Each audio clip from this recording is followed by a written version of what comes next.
Hey guys,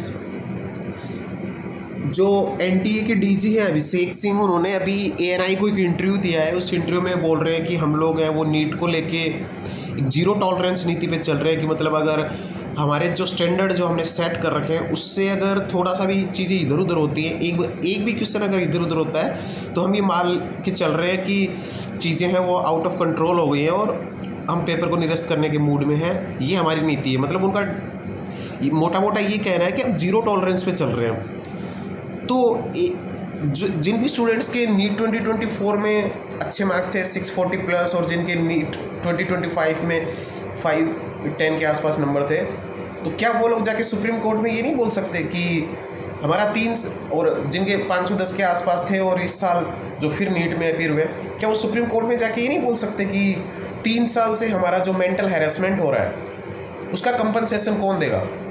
भाई supreme court ने क्या बोला था कि पेपर लीक हुआ है, 24 में क्या बोला था कि पेपर लीक हुआ है, बट वो उतने लोगों तक नहीं पहुंचा जितने लोगों तक नीट एग्जाम को दोबारा कंडक्ट किया जा सके। उधर एनटीए डीजी साहब कह रहे हैं कि हम जीरो टॉलरेंस में चल रहे हैं, एक क्वेश्चन भी इधर उधर होता है, एक एस्पिरेंट के पास भी अगर चीज़ें जाती हैं तो हम जीरो टॉलरेंस पे चल रहे हैं। तो क्या जिन बच्चे को 2024 में अच्छे मार्क्स थे, 2025 में अच्छे मार्क्स थे, और उनको फिर 2026 में बैठना पड़ रहा है और फिर उनके अच्छे मार्क्स थे, फिर नीट को कैंसिल कर दिया गया है, तो भाई मेंटल हैरेसमेंट का कंपनसेशन कौन देगा? और 3 साल में उसका जो फाइनेंशियल हैरेसमेंट हो रहा है उसका कंपनसेशन कौन देगा? भाई बड़ी बड़ी बातें करते हैं अपन लोग, India is a developing country, विश्व गुरु, ये सब तो हर चीज़ पे अब अगर तुम चीज़ों को अच्छे से एनालाइज करोगे तो हर चीज़ मैटर करती है ना भाई। किसी की ज़िंदगी के 3 साल जा रहे हैं, कोई 25 का था वो 28 को हो गया, कोई 18 का था वो 21 को हो गया, है? तो हर चीज़ का वो होना चाहिए ना। तो क्या सुप्रीम कोर्ट में जाके बात नहीं उठाई जा सकती कि आपने तो बोल दिया था 24 में कि उस लेवल पे पेपर नहीं लीक हुआ और ये वो, और आपने पूरा मामला रफा दफा कर दिया था। भाई अपन जिस हिसाब से बातें करते हैं कि इंडिया ये है, इंडिया वो है, ये वो, तो उस हिसाब से तो चीज़ें भी उसी लेवल की होनी चाहिए। 3 साल से अगर तुम किसी एस्पिरेंट का, किसी जेन्युइन एस्पिरेंट का अगर मेंटल हैरेसमेंट कर रहे हो, उसकी दिमाग की तो माय बहने कर ही दी आप लोगों ने। दूसरा उसको फाइनेंशियल हैरेसमेंट, अब वो कोचिंग ले रहा है या किसी सिटी में रह रहा है, अपने घर से दूर रह रहा है, उसका वो। और तीसरा, अभी मान लो आपने ये बोल दिया कि हम नीट की, ये जो अभी नीट 2026 हुआ है उसको कैंसिल कर दिया है, वो कह रहे हैं कि हम फी रिफंड कर देंगे।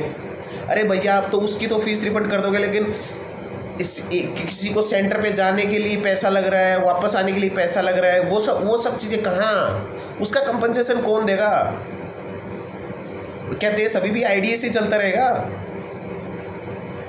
तो भाई बस मैं यही आप लोगों तक यही बात पहुंचाना चाहता था कि यार हर चीज़ की अपनी एक वैल्यू है। आप ये नहीं कह सकते कि 3 साल से अगर आप किसी की, आपने 3 साल एज ही बर्बाद कर दी, उसकी ज़िंदगी के 3 साल ही आपने जीरो कर दिए,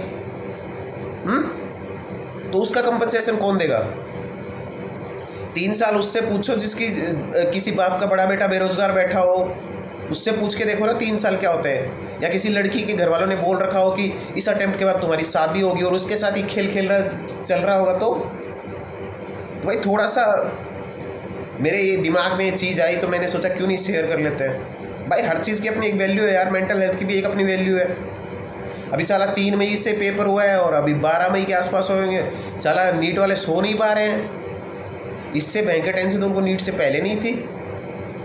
इसका मतलब एनटीए ने और इंडिया के जो जुडिशरी है उन्होंने एक कसम खा रखी है कि हमें कुछ नहीं करना, हमें बस साइकेट्रिस्ट का धंधा मजबूत करना है, काउंसलर का धंधा मजबूत करना है। ठीक है, बस यही कहना था कि अगर एनटीए ये क्या तामझाम कर रहा है कि हम फ़ी लौटा देंगे और हम ये पैसे नहीं लेंगे और उनके फॉर्म फीस नहीं लेंगे। अबे घंटा, तुमने किसी की ज़िंदगी के 3 साल खा लिए, किसी के ज़िंदगी के 3 साल खा लिए, वो भी लौटा दो। कोई 3 साल से कोचिंग जा रहा है उसके पैसे लौटा दो। इतना आने जाने का खर्चा लग रहा है सेंटर का, उसके पैसे लौटा दो। तो ये नाटकबाजी बंद करो, सीधी सी बात है, जिम्मेवारी लो। और अभी भी वो एनटीए के डीजी साहब माननीय अभिषेक सिंह ये नहीं मान रहे कि लीक हुआ है, वो बोल रहे हैं कि अनियमितता हुई है, इरेगुलरिटी हुई है। किस लेवल की अनियमितता? साफ साफ बोलो ना, लीक हुआ है और कैंसिल कर दिया। बड़ी बड़ी बात है कि हम सीबीआई को एक स्वतंत्र जांच के लिए हम ये चीज़ें सौंप रहे हैं, ये कर रहे हैं, वो कर रहे हैं। भाई कुछ नहीं है, जनता को चूतिया समझना बंद करो। न एस्पिरेंट चूतिए हैं, न एस्पिरेंट्स के पेरेंट्स चूतिए हैं। ये तो देश के हालात उस लेवल पे जा पहुँचे हैं कि तुम लोग क्या बोले, अब हटाओ।